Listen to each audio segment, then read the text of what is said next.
Tu es en train de voler à travers l'espace dans un vaisseau dont la taille équivaut à 3 fois celle de Central Park à New York. Il y a beaucoup d'agitation.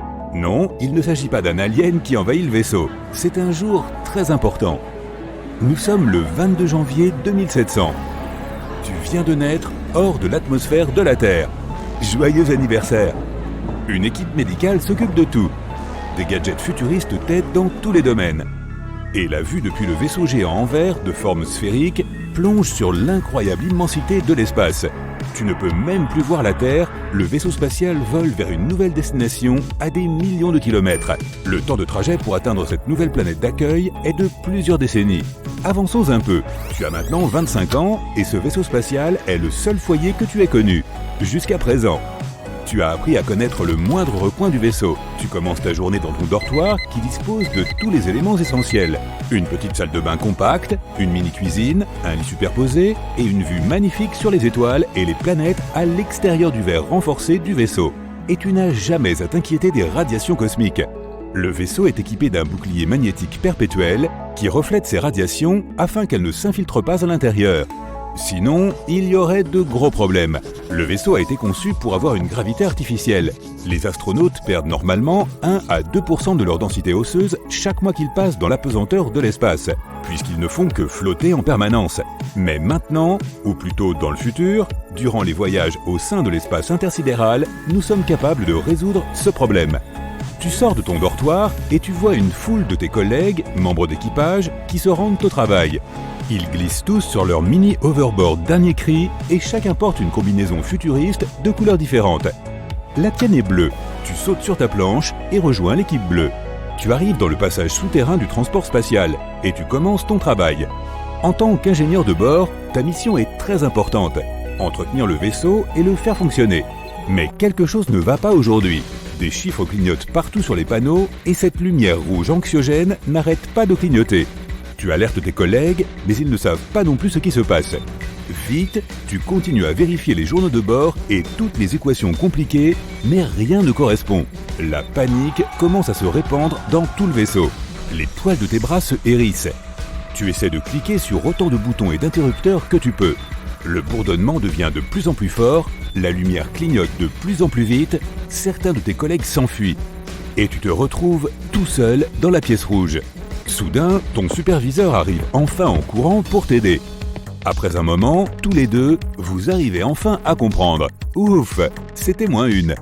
Tu as encore beaucoup à apprendre sur la gestion du vaisseau.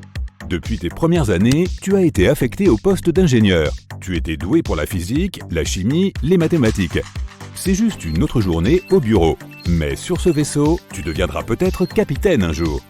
Après le travail, tu reçois un appel de tes amis qui veulent se détendre. Et quand on dit appel, on parle d'un appareil sophistiqué qui permet de communiquer avec n'importe qui tout en voyant toutes ces données à travers une projection holographique. Tu peux aussi l'utiliser pour écouter de vieux airs de la Terre. La pop est maintenant devenue de la musique classique et les films sont désormais des projections 3D de ta propre imagination. Tu sors du passage souterrain et tu montes sur la place interstellaire. C'est là que tout le monde se retrouve pendant le temps libre. Il y a des cafés, des restaurants, un salon de coiffure et même un marchand de glace. Tu n'es jamais allé traîner ailleurs.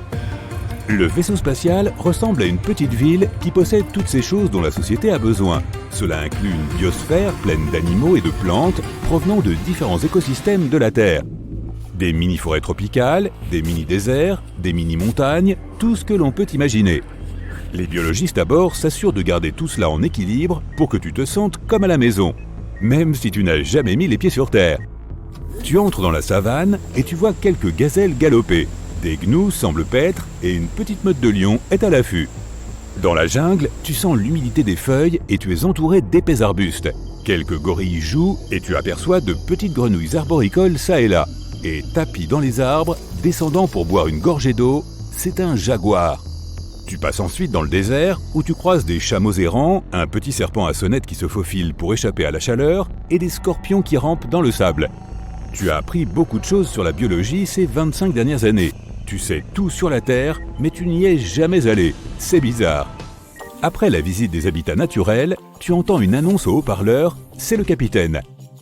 La nouvelle planète est à quelques heures d'ici. Nous arriverons plus tôt que prévu. Préparez-vous à l'atterrissage. À bord du vaisseau, tout le monde se précipite vers son dortoir, sauf les membres d'équipage nécessaires pour faire fonctionner le vaisseau. Tu t'attaches dans ton lit superposé qui se transforme en siège avec des ceintures de sécurité. Tu regardes par ton hublot et tu vois un point bleu au loin. Il devient de plus en plus gros. Et il ressemble beaucoup à la Terre, du moins de loin. Cela n'a pas pris tant de temps que cela, seulement 25 ans. Tu te demandes ce qui se passe sous le capot de ce vaisseau spatial. Tu revois ta vie dans l'espace en sachant que cette première partie touche à sa fin. C'est un peu comme vivre au pôle Sud. Tout en bas du monde vit une petite communauté de scientifiques qui travaillent entre l'hiver et l'été, faisant toutes sortes de recherches, du climat et de la géologie à la météorologie et l'astronomie. Leur vie doit être similaire à celle que tu mènes ici dans l'espace. Ils ont leur propre bunker, leur laboratoire scientifique et même des salles de loisirs pour le sport et la musique. La nature sur la planète dont tu t'approches ne ressemble en rien à celle de la Terre. Des arbres tropicaux s'élèvent plus haut que les plus hauts gratte-ciel. Les océans sont secoués par des ouragans qui durent des années. Le pilote annonce l'atterrissage. Tout va bien, il est temps de se mettre au travail. Tu te détaches et sors pour voir la nouvelle planète par toi-même. Marcher sur la terre ferme donne l'impression, d'arriver sur une nouvelle planète. L'humidité est palpable et le vent est chaud. Le vaisseau a atterri dans la zone tropicale de la planète, qui est, selon vos études, le meilleur endroit pour bâtir une toute nouvelle colonie. Cela ne va pas être facile. Les humains bâtissent généralement de nouvelles colonies à côté des lacs et des rivières. Pense aux Mésopotamiens, aux Égyptiens, aux Aztèques. La liste est longue. Ils ont commencé par de petites colonies jusqu'à ce qu'ils deviennent des méga-civilisations à part entière. En commerçant et en explorant, ils ont pu faire progresser leur technologie, apprendre de nouvelles langues et découvrir des recettes de cuisine géniales. Tu mangerais bien des pâtes et des sushis en ce moment. Selon les scientifiques, naître dans l'espace pourrait modifier l'apparence des humains. La tête des nouveaux humains pourrait être plus grosse d'ici des milliers de générations. Qui sait? Il n'y a aucun moyen de le simuler sur Terre. Nous pourrions même avoir de nouvelles couleurs de peau, puisque nous aurions besoin de plus de mélanine, cette substance pigmentaire qui nous protège des rayons du soleil. En étant plus près du soleil, ou de toute masse de gaz brûlant, nous produirions plus de mélanine ou des types différents de mélanine afin de nous protéger. Nous pourrions devenir brun foncé, violet, gris ou même vert. Il faudra attendre quelques millions d'années pour le découvrir. Et sans gravité, les humains devraient s'habituer à avoir une densité osseuse plus faible, un peu comme les oiseaux. Cela signifie que nous serions probablement plus faibles que nos anciens ancêtres de la Terre, et que nous aurions des comportements physiques un peu étranges. La gravité est essentielle pour notre équilibre, et la mobilité est l'un des facteurs clés de la survie humaine. Donc, sans gravité, nous aurions probablement des exosquelettes pour marcher et courir, ou même pour sortir les poubelles. Bon, rien de tel ne va se produire avant très longtemps. On est encore en train de réfléchir à la façon d'amener quelqu'un dans ce monde, ou hors de ce monde. Techniquement parlant, l'espace extra-atmosphérique est considéré comme étant à 100 km au-dessus du niveau de la mer de n'importe quel continent du monde. Au-delà, les possibilités sont infinies. À quoi ressemblerait la Terre si elle avait vu le jour dans un autre système stellaire? J'ai fait quelques recherches pour toi afin de le savoir. Et ce que j'ai découvert s'est révélé étonnamment positif. Des tropiques chauds, des vents forts et des libellules géantes. Mais bon, je vais tout expliquer depuis le début. Entre 1995 et aujourd'hui, la NASA a découvert plus de 4100 planètes situées en dehors du système solaire. Malheureusement, la plupart d'entre elles sont soit des boules de glace comme Neptune, soit des géantes gazeuses comme Jupiter. Mais il y a quand même pas moins de 161 planètes semblables à notre Terre. Et l'une d'entre elles est très proche de nous, dans la constellation du Centaure. Il y a 3 étoiles dans cette constellation. Les 2 premières s'appellent Alpha Centauri A et Alpha Centauri B. Si tu vis dans l'hémisphère sud, tu les as probablement vues. Elles sont très brillantes. À cause de cela, on dirait qu'il ne s'agit que d'une seule grosse étoile. Elles tournent l'une autour de l'autre très lentement. Et puis, il y a une 3e étoile, pas très loin d'elle. Une minuscule naine rouge, Proxima Centauri. Elle a reçu son nom en raison de sa proximité avec notre Soleil. Cette étoile est la plus intéressante, alors parlons-en davantage. Proxima Centauri se trouve à seulement 4,5 années-lumière de nous. Une année-lumière correspond à environ 9600 milliards de kilomètres. Ouais, si nous essayons de nous y rendre, notre voyage en navette spatiale nous prendrait un peu plus de 165 000 ans. Tu crois que c'est beaucoup? À l'échelle de l'univers, c'est un peu comme si tu allais de ton canapé jusqu'à ton réfrigérateur. Proxima Centauri est beaucoup plus légère et beaucoup plus petite que le Soleil. Elle est aussi 2 fois plus froide que notre astre, avec une température de 3000 Kelvin. C'est pourquoi nous ne pouvons pas la voir sans télescope. Mais la bonne nouvelle, c'est qu'elle brûlera pendant des milliers de milliards d'années. Et tu n'as pas à t'inquiéter, elle ne dévorera pas ses éventuels futurs voisins comme notre propre Soleil. Et oui, l'exoplanète que j'évoquais plus tôt est située juste à côté de Proxima Centauri. Cette planète s'appelle Proxima b. Oui, je sais, les scientifiques se sont surpassés le jour où ils ont inventé tous ces noms. J'espère que tu ne t'en mêleras pas les pinceaux. Elle est légèrement plus grande et plus massive que notre Terre. Et elle est située dans la zone habitable de Proxima Centauri. Cela signifie qu'il peut y avoir de l'eau et même des micro-organismes là-bas. Oui, il est possible qu'un jour nous y trouvions la vie. Mais pour l'instant, nous ne savons pas grand-chose de cette mystérieuse planète. C'est probablement une planète rocheuse, comme notre Terre, et elle doit donc avoir un paysage similaire. Mais ce n'est qu'une théorie. Qui sait quel genre de blingue l'univers est capable d'inventer? Ce serait dommage de faire un voyage de 165 000 ans juste pour tomber sur un gros morceau de glace ou quelque chose du même genre. Heureusement, nous n'aurons probablement pas à attendre aussi longtemps. Nos plus grands savants sont en train de développer une technologie qui nous permettra de nous déplacer à une vitesse proche de celle de la lumière. S'ils réussissent, nous pourrons atteindre Proxima b en seulement 20 ans.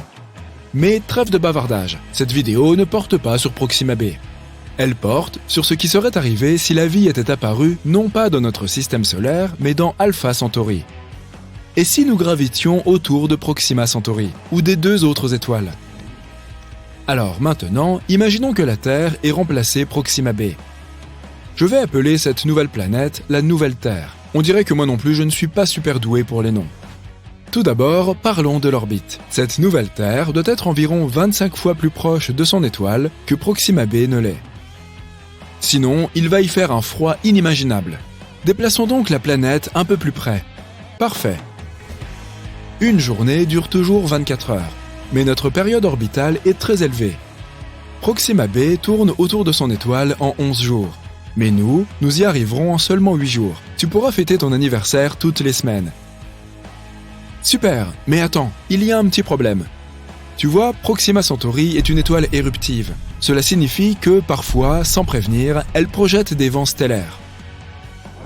Ces vents transportent tout un tas de particules ionisées, qui se déposent ensuite sur les planètes.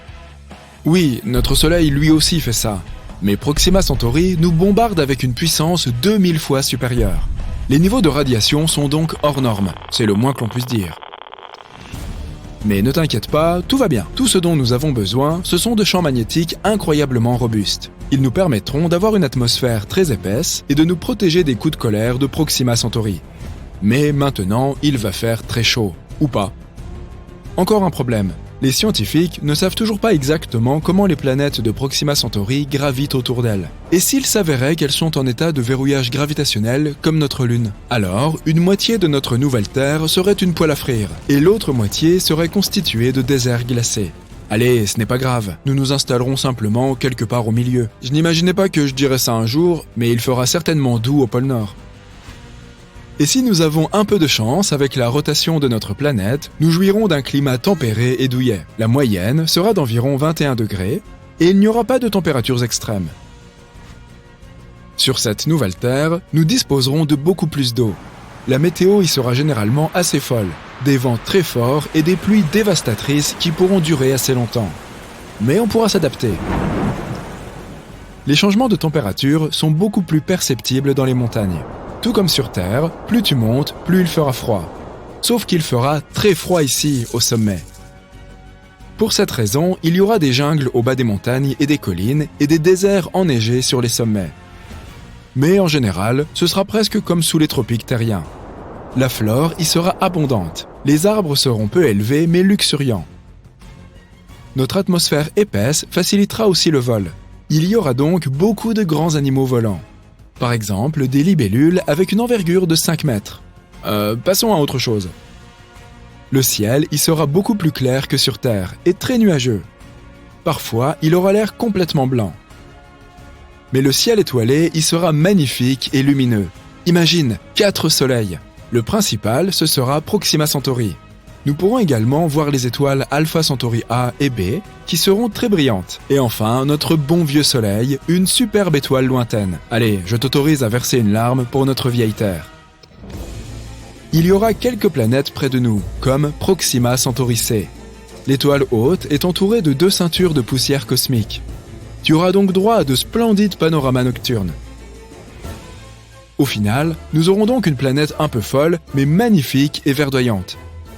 Personnellement, j'accepterais d'y emménager dès le mois prochain. Et toi, qu'en dis-tu ? Partage ton avis dans les commentaires. Très bien, maintenant nous savons ce qui serait arrivé si notre Terre avait vu le jour près de Proxima Centauri. Mais si elle était apparue autour des 2 autres étoiles ? Malheureusement, il nous serait impossible de tourner autour de 2 étoiles en même temps. Les scientifiques pensent qu'il y a une planète qui saute d'une orbite à l'autre entre Alpha Centauri A et B. Mais elle est probablement très froide. Choisissons donc Alpha Centauri A. Tout comme sur la nouvelle Terre, les températures moyennes y seraient d'environ 21 degrés. Mais les variations de température seraient assez importantes. Elles passeraient de moins 73 degrés au pôle sud à 45 degrés à l'équateur. Près du nord, il ferait donc plutôt bon vivre. Une journée durerait toujours 24 heures et la période orbitale serait d'1 an et 1 mois.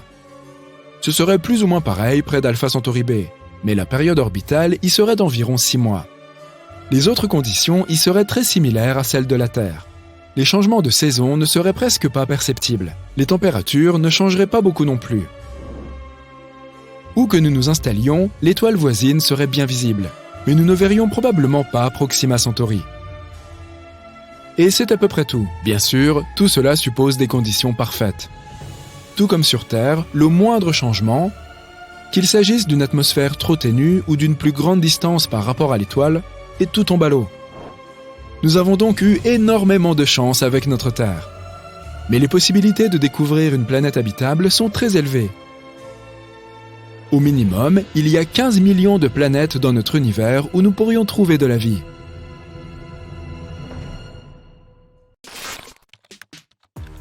Si tu y réfléchis, ta vie ressemble beaucoup à un jeu vidéo. On pourrait dire que c'est surtout un jeu de rôle. Il suffit d'ajouter les bonnes icônes à ton écran, comme par exemple tes barres de santé et d'énergie. Il y a aussi ton inventaire, avec ton téléphone, ton portefeuille et tes clés. Et bien sûr, tout le monde a une barre de compétences. Mais commençons par le début. Même lorsque tu es un bébé, la difficulté du jeu est déjà très élevée. Toutes tes compétences sont au niveau 0 et ta barre de santé est minuscule. C'est pourquoi tu dors et tu manges la plupart du temps pour t'assurer qu'elle grandisse correctement. Lorsque tu as atteint le niveau 1, tu débloques la capacité de marcher. Mais la carte du monde te reste inaccessible, car il y a beaucoup de dangers pour lesquels tu n'es pas encore prêt. Il s'avère que ce jeu possède un très long mode démo appelé « Enfance ». La plupart des fonctions du jeu sont verrouillées pour l'instant. La majorité des actions te sont dictées par tes parents. Ils sont comme des donneurs de quêtes qui t'aident à acquérir l'expérience dont tu as besoin pour progresser. Ignorer leurs instructions peut rendre le niveau suivant très difficile à atteindre. Mais si tu es assez poli, ils te donneront tes premières pièces d'or. Tant que tu es enfant, tu changes constamment de niveau, mais bien sûr cela prend beaucoup de temps. Tes barres de santé et d'adresse grandissent à mesure que tu vas à l'école. Ce n'est pas la meilleure académie de magie, mais les élèves effectuent des quêtes et acquièrent de nouvelles compétences. Félicitations, tu as atteint le niveau 18. Maintenant, nous entrons vraiment dans ce jeu de rôle. Tu es face à un choix de jeu vidéo classique. Tu dois choisir ta catégorie de personnage et les compétences que tu veux acquérir pour t'aider à conquérir le monde. Bien que de nombreux jeux aient des classes de personnages différents, la plupart d'entre nous finissent par être le même dans la vie réelle. L'aventurier qui parcourt le monde en accomplissant différentes tâches pour gagner de l'or et de l'expérience. Et tu as encore des tonnes de missions à accomplir. Voilà, il est aussi temps de laisser derrière soi la partie sûre de la carte où tu as grandi. Ce monde inconnu est un peu comme une forêt sombre pleine d'ennemis. Le problème, c'est que les méchants qui se trouvent ici sont parfois difficiles à vaincre. Ces monstres ont des noms comme responsabilité, travail et argent. Ils reviennent sans cesse, même si tu pensais avoir enfin appris à les maîtriser. Mais si tu as bien travaillé à l'école, un jour, tu les vaincras tous. Imagine que tu es dans un restaurant et que ton rendez-vous te demande si tu aimes les animaux. Tu réponds avec assurance « J'aime les chats ». L'autre soupire et te dit « Je suis plutôt du genre chien ».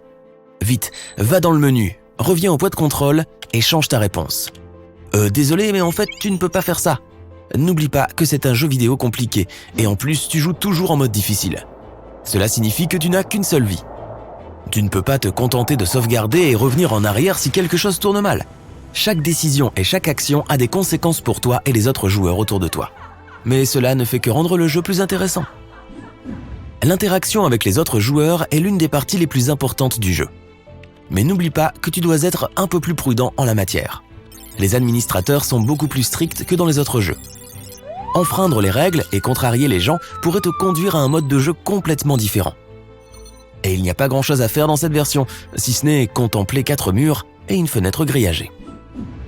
Le côté positif, c'est que la personnalisation des personnages dans ce jeu est fantastique.